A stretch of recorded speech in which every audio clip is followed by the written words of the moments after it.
Near mint condition, the home of collected editions. That cover's so awesome. This is Mr. Chris Claremont, a legend. Melanie goes, Tired.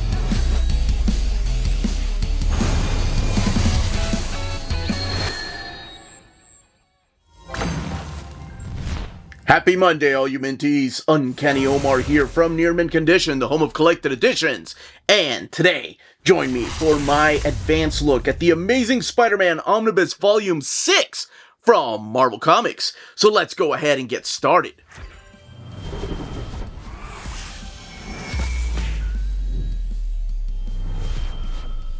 Before going any further, a big thank you to David Gabriel and the fine folks at Marvel for sending us an advance copy of this omnibus. This omnibus is due out in the direct market and book market on February 11th or 12th, depending on where you get your books. And what we're looking at here is the standard edition cover by Keith Pollard. This is the one that's going to be available everywhere.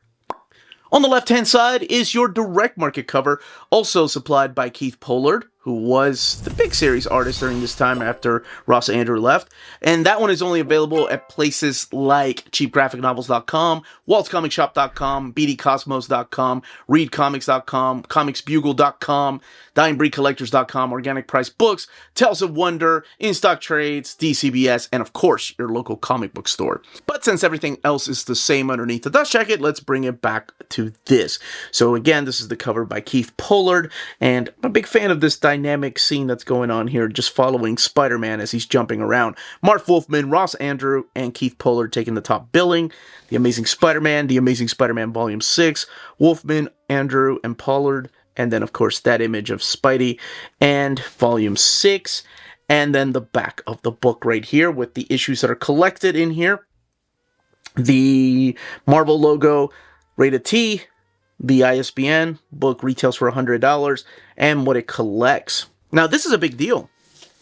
I don't think a lot of people realize that this is a big deal. I'll talk a little bit about it on my suggested reads or buys for the month of February, that this is the first time we got a Marvel Omnibus to get to the Volume 6, and I'm not talking about special things like the Master Kung Fu, because that had a total of 6 volumes with Deadly Hands, or Conan the Barbarian, because they had to pump those out before the license went somewhere else. This is the first time that we had a continuing future Volume 6 of a character, and it is Amazing Spider-Man. And it just makes me so damn happy that we live in a time when future volumes like 2, 3, 4, 5 don't sell as well, that we still have things like this.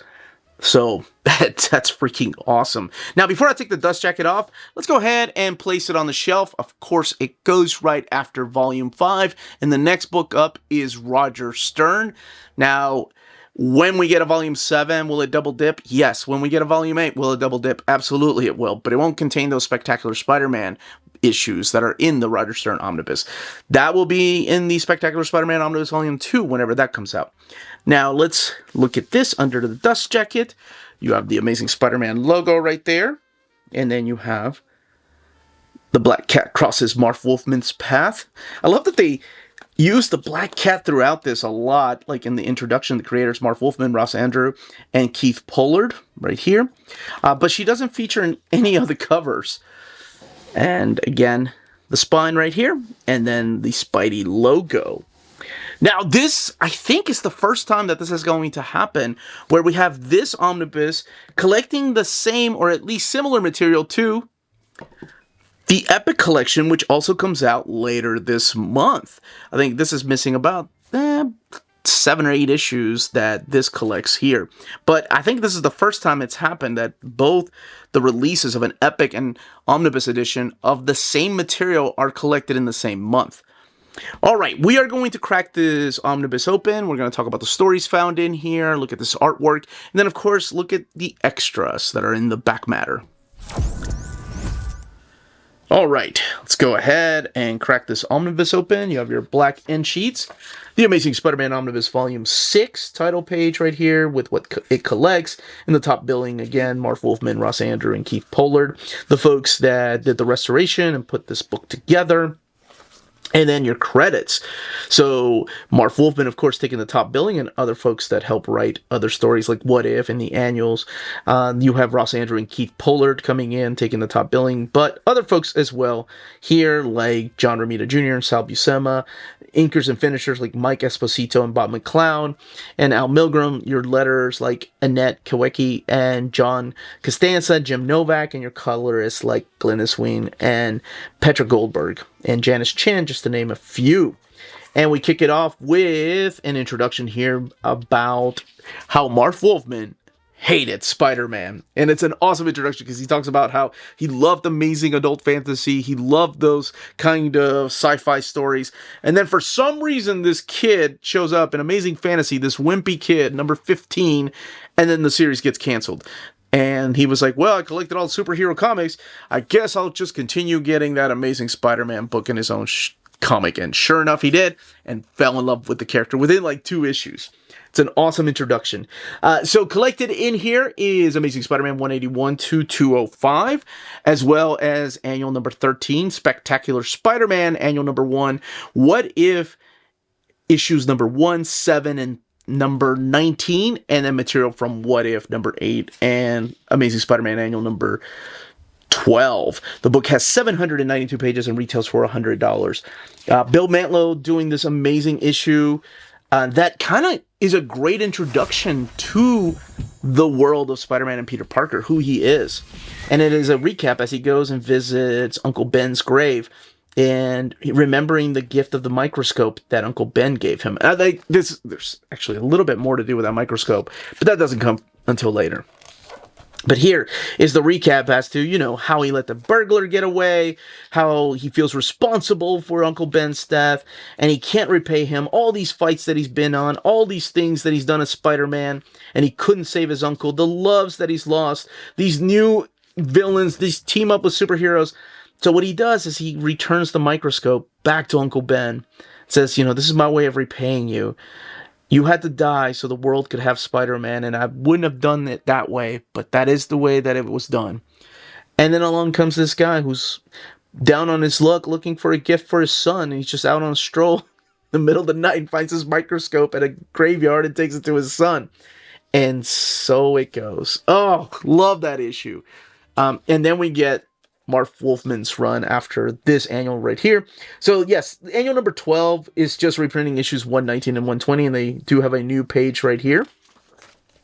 And then we have the return of Rocket Racer, a character that Marv Wolfman had written.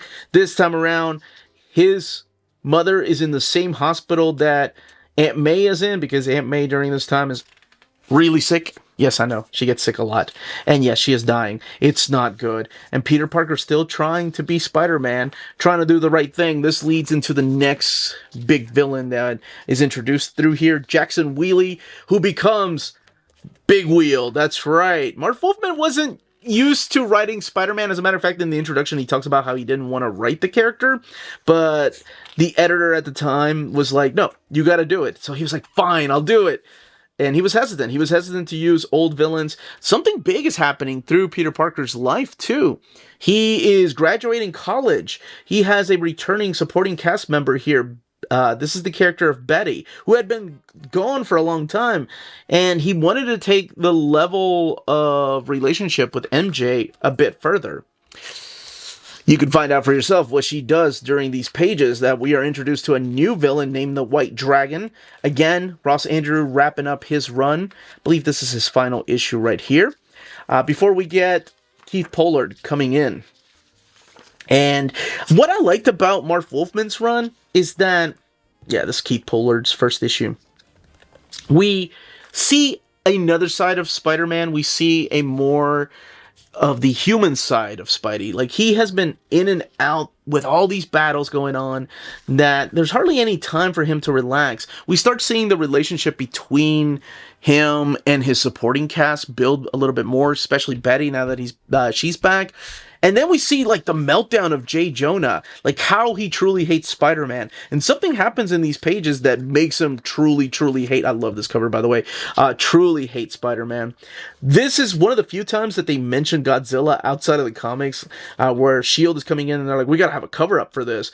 Well, why don't we just do the whole blackout thing like we did during the whole Godzilla affair? Ah, what could have been. Spidey never got to fight Godzilla. Not yet. But yes, this cover right here by Dave Cockrum and Terry Austin, where we see the return of Jigsaw. It's a kind of a newer character. But then Marv Wolfman does start getting used to writing these characters and starts feeling more and more comfortable. So he starts bringing in some of the rogue gallery from Spider-Man's past. We do have the return of Man-Wolf through here. And that leads into a big event. That leads into this huge meltdown of J. Jonah. That the payoff of that is all in one issue, the 24 Hours Till Doomsday, this one here, where the premise behind this is that Spidey and J. Jonah are handcuffed together, and if they try to break that handcuff apart, like, a bomb will go off. So they have to, like, work together to try to figure this out. During this time, J. Jonah hates Spider-Man. During this time, he doesn't know Spider-Man is Peter Parker. But there is a scene in here where it almost becomes like this trust thing, like, where Spider-Man is knocked out and he has the chance to look under his mask. Here's your other introduction. These introductions were originally in the Marvel Masterworks. This is a weird omnibus because this has it goes all the way to issue 205, and the Masterworks that are collected in here of volumes 18 and 19 only go to issue 202. So there's 3 more issues in here that were not collected in those Masterworks. So it's like they're kind of straying away from the Masterworks now, because it used to be 3 Masterworks per omnibus volume. This is the first one that's got 2 and a little bit more in those What If issues, which were definitely not in the Masterworks. Now we have The Fly, who comes in here, who has the same powers as Spider-Man does, but could be better. Letter page is intact. And then we have this character that Marv Wolfman created for the pages of Spider-Woman, but when he left Spider-Woman, he was like, you know what, I'm going to take her and tweak her a little bit, so you actually see her designs through here, not only in the letter pages, but also in the extras in full splash page. Felicia Hardy, I didn't know this about Felicia Hardy. The name comes from the Hardy Boys, and Jessica Drew came from Nancy Drew. I'm sure everyone knew that. I had no idea. I never put 2 and 2 together, nor did I know they were big fans of that. But yes, we do have this new thief, Felicia Hardy, the Black Cat, who will become a big part of Spider-Man's supporting cast. And it's probably one of the greatest characters that Marv Wolfman created, or so he says. And just like any other Spider-Man book, Spider-Man's life starts falling apart. He gets physically beaten, he gets mentally beaten, and it leads into this big standoff in issue 200. Mysterio comes back through here, and then, of course, the big standoff in issue 200 that has ties to his past that Marv Wolfman had been building for a while. So we do have the crossover right here. This is the annual. John Byrne supplying the artwork for this, and it's the fight against Dr. Octopus that continues all the way in the back of the annual, by the way, are these right here. I wonder if any kids pull these out to hang on their wall, like fans of the Kangaroo, right? All 12 of you. But anyway, it continues into the King Size Annual number 1 of Spectacular Spider-Man. This is written by Bill Mantlo, and now Rich Buckler is doing the artwork here with Jim Mooney. And it is a continuing fight, but there's a supernatural twist to this fight, in case you haven't read it. But it goes on for 2 annuals. Then we have the return of the Punisher, where the Punisher is taking down, again, a group of villains. Spider-Man's like, dude, what are you doing shooting these characters? We do have a new character named April May, who's like a reporter, and she plays a big supporting part through these stories, or these next few issues. So the Punisher shows up through here, and then we have the team up with Dazzler, because Spider-Man is known as that, hey, wait a second, you know, Will-O-Wisp came back somehow. And that is the Lightmaster storyline. We have the return of Felicia Hardy, the Black Cat stealing something else. And that is a 2-parter. And actually, Marv Wolfman ends up leaving the book. And we have a David Michelinie issue here. Although I think it's Dennis O'Neil that takes over the run after that. But Marv leaves it in a cliffhanger. You know, leaves like some of the stories, like the plot lines aren't still fixed. So David Michelinie steps in to try to, like, resolve some of them. And then we get to the What If. So these have been collected before, but if you're not getting the What If Omnibus editions, they are included in here. This is What If Spider-Man had joined the Fantastic Four. That's one issue. That one's written by Roy Thomas, and then the next issue is... By the way, they never have the happiest of endings. Like, letter pages are intact, too, for the What If. What if someone else besides Spider-Man had been bitten by the radioactive spider? I love that that's the question, not what if someone else besides Peter Parker, because that's truly the question they're asking here. So one of them is Flash Thompson. His outfit is actually doable. The other one is Betty, and her outfit is quite atrocious. It's kind of scary. I don't know what it is. Maybe, yeah, you know what? I'm not kink shaming. If that's your thing, that's awesome. But definitely not for me. And then J. Jonah's son. And of course, like I said, some of them have good endings, some of them don't. This is the Spider-Man part from issue number 8. And then what if Spider-Man had never become a crime fighter? Again, what if issues collected in here. That's really interesting that they decided to do that instead of doing 3 masterworks. I'm not sure what the decision was with the mapping and the letter pages. All right, so then we have the extras. We have some house ads here for What If. And this is really cool. I didn't get a chance to read all of this because I've got to go and read other things. But this is from Foom number 17. It's Marv Wolfman right here, which you may have seen that trading card. And it's a story about Stan Lee. It's an editorial by David Anthony Kraft talking about Stan Lee. And there's a lot of things in here, including the trip that Stan took to Japan. As they were working out some deals when Stan was big into the whole Sentai stuff. I said Sentai, not hentai. Don't get the two mixed up.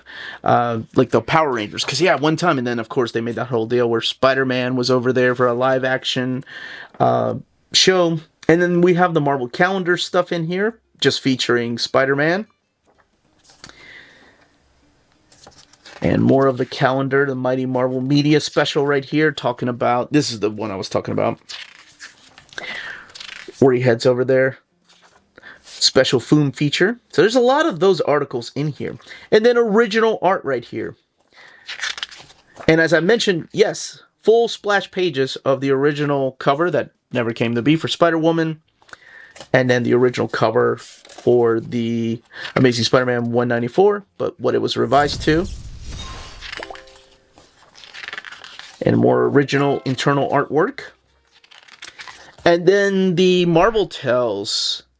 So Marvel Tales, you're probably wondering, wait a second, where's 217, 216 if they reprinted Spider-Man issues?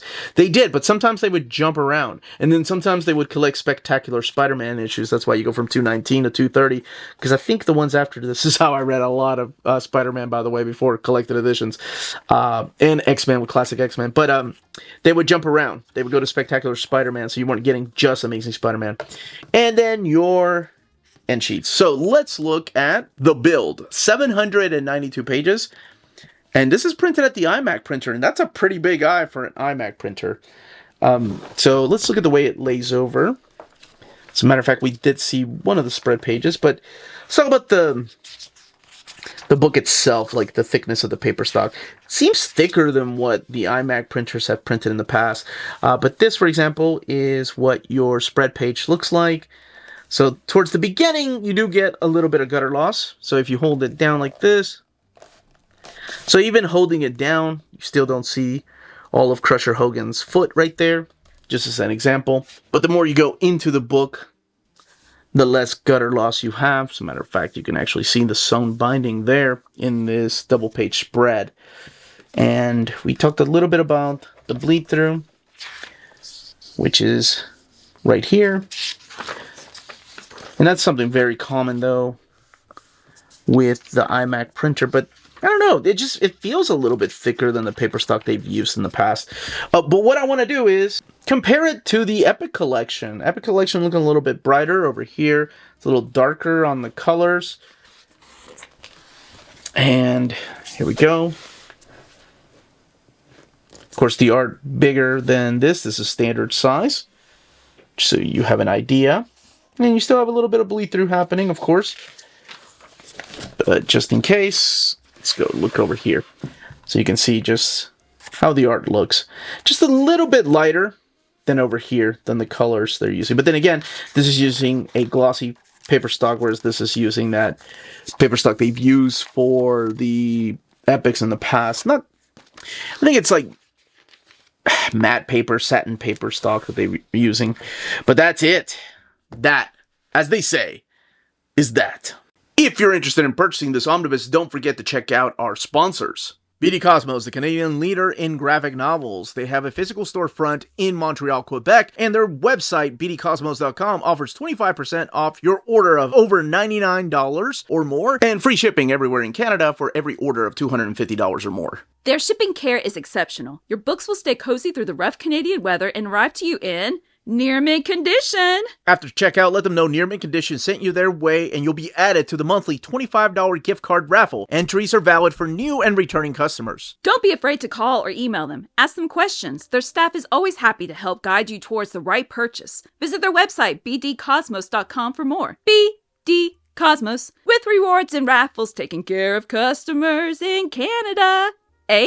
CheapGraphicNovels.com, your online home for graphic novels and collected editions up to 50% off cover price. They have excellent shipping and prompt and helpful service. Check out their bargain deals for up to 90% off cover price. And don't forget that CGN also takes pre-orders. That way you don't miss out on the hottest releases. And they are currently running a special promotion for you Minties. If you're a first-time customer, after receiving your order confirmation email, reply back to that email and let them know Near Mint Condition sent you their way. They will then apply a free shipping promotional credit to your next order in the US. Cheap Graphic Novels, your source for the hottest books with the kind of deep discount, quality shipping, and customer service that will keep you coming back for more. And that was the content, the page count, and build of this omnibus. In the comments down below, let me know if you are picking this up, if you are sticking to the Epic Collection route, or the question that I always like to ask people is, where is your stopping point when it comes to, for example, Amazing Spider-Man in omnibus format? Do you have a stopping point? You don't go beyond the 90s or the aughts or even the 70s? I would love to know those comments down below. Don't forget to smash that like button on the way out. Everyone, stay healthy and safe out there. Much love.